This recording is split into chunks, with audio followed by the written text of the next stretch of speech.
Oh, hi. Well, here we are. It's been a busy few weeks in Canberra. Politicians are still debating the referendum bill quite intensely and quickly, and they're bringing all sorts of things up. So I feel like whatever I say here is going to age like milk. So the referendum debate, as of, looks a little something like this. At the moment, it's fair to say that we, as the broader Australian population outside of Parliament, have no idea what's really going on. We still don't even know when we're going to be voting. As with all referenda, the bill must pass both houses of Parliament. It's already passed the lower house, the Green one, the House of Representatives, and the Greens have said that they'll support it through the Senate, which is the upper house, the red one. And so once that happens, when they come back in mid-June, then we might actually get a date for when the referendum vote will happen. It's a lot easier to summarise the supporters of the Voice to Parliament. Just read the question again and they say, sure, sounds good. It's hoped the introduction of a constant voice group will be able to offer advice to Parliament when they are making laws relevant for First Nations Australians. There's a whole list of regulations that aim to keep the group in check. These pretty much just limit it from becoming corrupt, using money, or shutting down things that they don't like. So they can't really do heaps.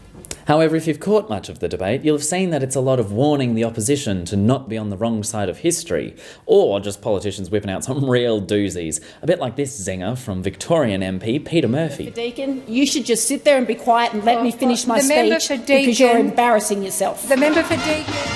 Or what about this one from member for Kennedy, the Bob Catter? Isn't Sarah Madison right? The only voice government listens to is its own. Members' time. Or this sort of completely unrelated thing from New South Wales MP Meryl Swanston. Australians, unlike you, who just want to turn up, get your name ticked off and take home the pay packet. Well, it's a lot more than that when you're in good government. That's the difference. Right. Unfortunately for a lot of Australians, this kind of arguing is how we're introduced to the referendum. The anger, concern and criticism is what is most interesting for the media to put out, and really the easiest to listen to.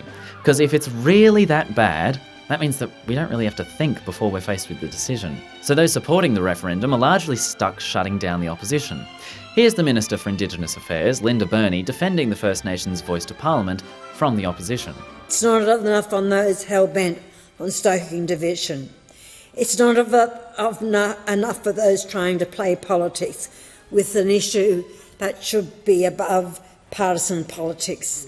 As with all federal politics, it gets exhausting when it's just another red versus blue sort of battle. However, those literally caught in the middle can offer a breath of fresh air. West Australian Independent MP Kate Chaney says the referendum is about listening, and one of only a few politicians in support of the Voice who admits it will not fix everything. The reality is that the Voice will not affect most people's lives. It will just reassure us that government is better advised and equipped to spend taxpayers' dollars when it comes to ensuring that First Nations people have a good chance in life. The flip side is concerns about it doing too little and being ineffective. The Voice is a start and a step in the right direction. It won't solve everything overnight, but it signifies a shift. But Kate Chaney really says everything. Go listen to the rest of it, it's great. It's a bit dry and it's not all too flashy. It's a bit like a book without pictures. Unlike this, which is absolutely riveting. But I suppose that's really the point of parliamentary speeches, to just get the information across. But my goodness, it makes you thankful for independent members of Parliament. Oh, it does. In other words, the mindset of old white men thinking, we know what you need, or we know what is good for you. And all of that is so terribly, terribly wrong.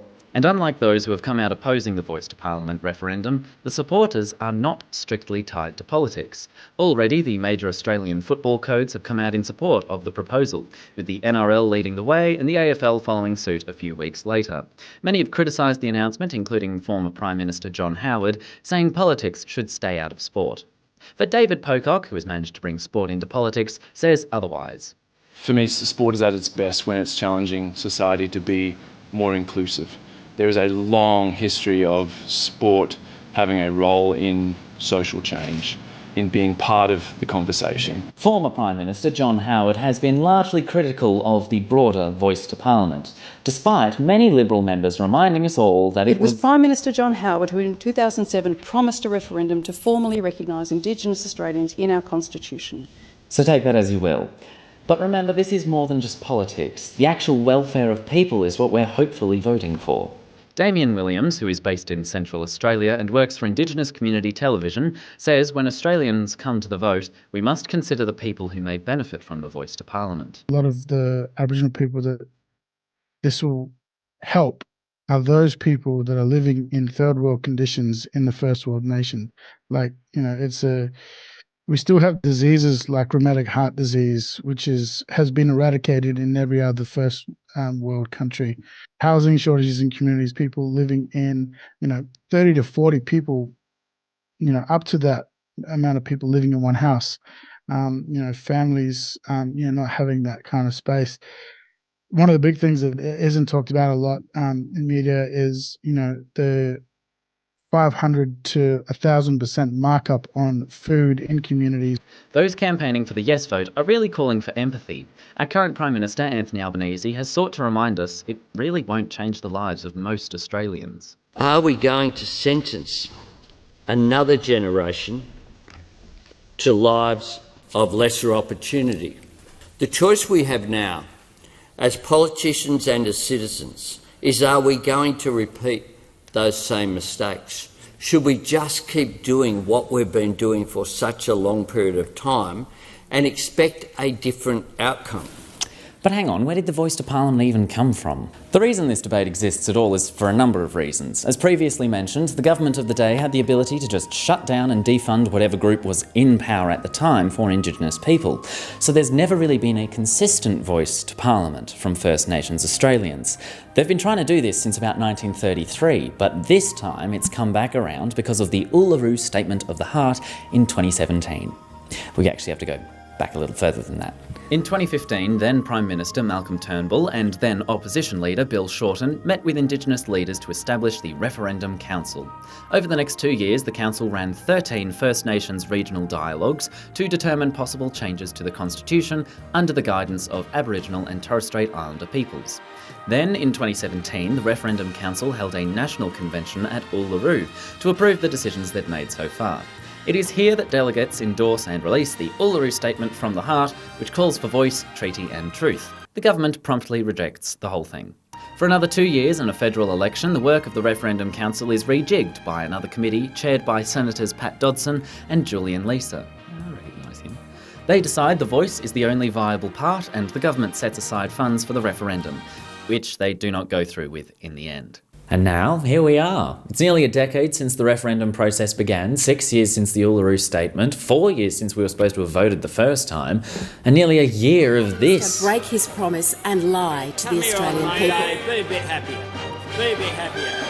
The purpose of the policy, and these are your words, put more people on welfare. So if you feel a little overwhelmed and exhausted, fair enough, me too. But all Australians must remember what we're voting for and why. This didn't come about overnight, and most of us will never understand the full scope of the negotiations that have taken place to get us to this point. Will it dramatically change the way we live? Probably not. Will it give unfair say to a group of Australians? Also, probably not. Like Kate Chaney said. We've already acknowledged the existence of some collective rights through land rights 30 years ago, and the sky didn't fall in. This collective right is nothing more than being heard. And as Indigenous leader and Yes campaigner Noel Pearson admits, there is a deep-seated negativity towards First Nations peoples that voters must overcome.